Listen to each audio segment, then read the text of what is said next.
Бауыр адам денесіндегі ең үлкен ішкі мүше. Орта есеппен оның салмағы 1,5 килограмм. Бауыр регенерация қабілеті ең жоғарғы мүше.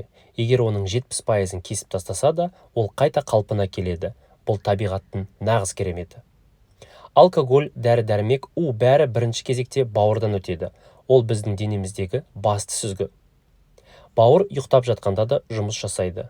Ол ағзаға энергия, витаминдер және қажетті ақуыздар береді. Өт майлары қорыту үшін қажет сұйықтық. Бауыр оны үнемі жасап, өт қабына жібереді. Бауыр қантты глюкозаны сақтап қояды. Ашыққанда сол қордан энергия береді.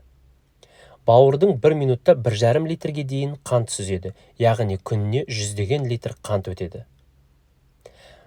А, Д, 2 және В12 витаминдері бауырда жиналып тұрады. Бұл иммунитет үшін өте маңызды.